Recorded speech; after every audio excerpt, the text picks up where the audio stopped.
Shalom, selamat pagi Bapak Ibu Saudara yang terkasih. Selamat datang kembali dalam program Renungan Pagi Spiritual Life.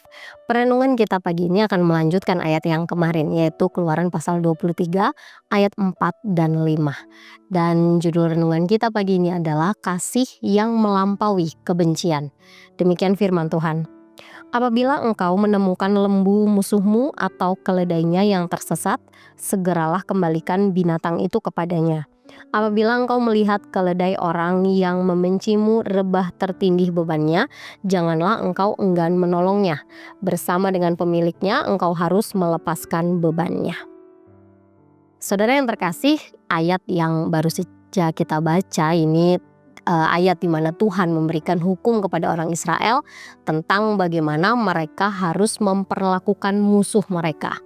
Nah, situasi pertama adalah jika seseorang menemukan hewan milik musuhnya tersesat, maka mereka diminta untuk mengembalikan hewan itu kepada pemiliknya.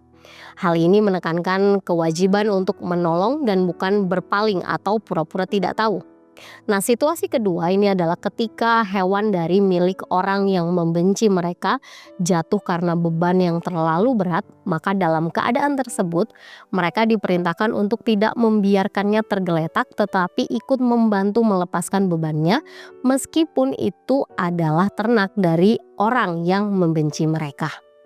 Nah, dengan demikian tindakan yang diharapkan adalah menunjukkan kebaikan dengan mengembalikan atau menolong meskipun kepada orang yang dianggap musuh. Saudara yang terkasih, hukum yang diberikan Tuhan ini mengandung makna yang mendalam, yaitu setiap tindakan etis seseorang tidak boleh dipengaruhi oleh kebencian terhadap orang lain.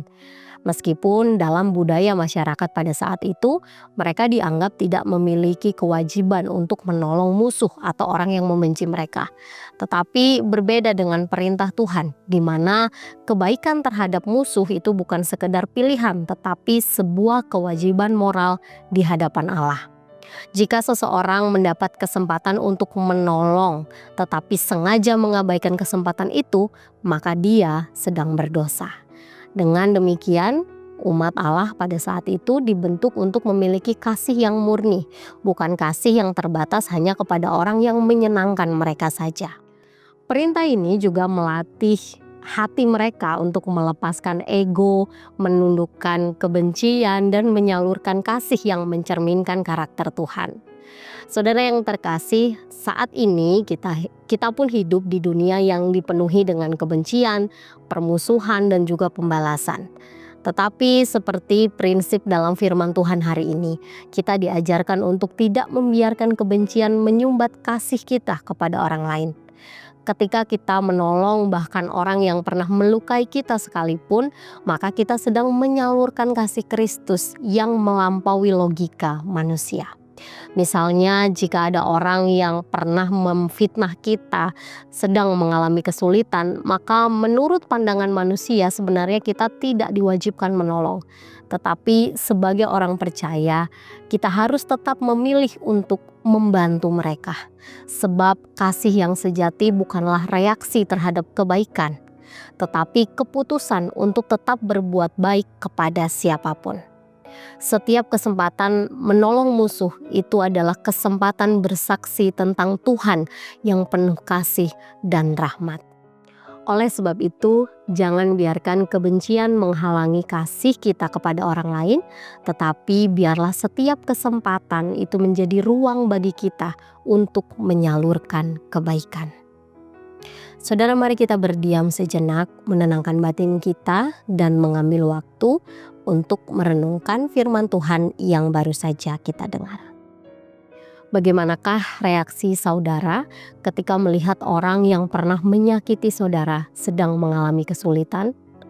Apakah saudara memilih untuk menolong atau membiarkan mereka?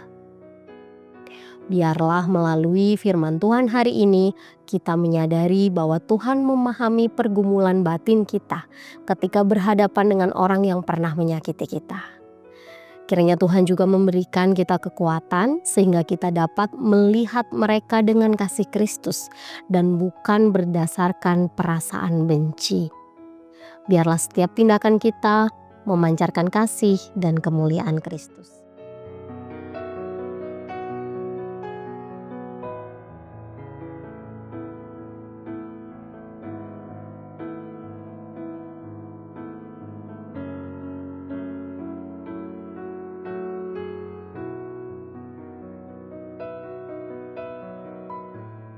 Saudara ingatlah bahwa setiap kali kita menolong orang yang sulit untuk dikasihi, maka sebenarnya Tuhan sedang membentuk hati kita untuk makin serupa dengannya. Demikian renungan kita pagi ini, mari kita berdoa. Ya Bapa di surga, kami mengucap syukur untuk kasih, kebaikan, dan penyertaan Tuhan dalam kehidupan kami. Terima kasih Tuhan sudah menjagai istirahat malam kami, dan pagi hari ini kami bisa memulai satu hari yang baru. Kami juga bersyukur Tuhan untuk kebenaran firman-Mu yang kembali mengingatkan kepada kami bahwa di tengah dunia yang penuh dengan kebencian, permusuhan, kami mau menjadi orang percaya yang mengasihi semua orang. Kiranya Tuhan memberikan kami kekuatan, memberikan kami kemampuan sehingga dalam setiap hal yang kami lakukan, setiap kata yang kami ucapkan itu semua mencerminkan kasih Tuhan. Ajar kami Tuhan untuk mengasihi semua orang tanpa membeda-bedakan mereka. Kami serahkan Tuhan seluruh hidup kami ke dalam tangan kuasa-Mu. Dalam nama Tuhan Yesus kami berdoa dan bersyukur. Amin. Saudara, demikian renungan kita pagi ini. Selamat pagi, selamat beraktivitas. Tuhan Yesus memberkati.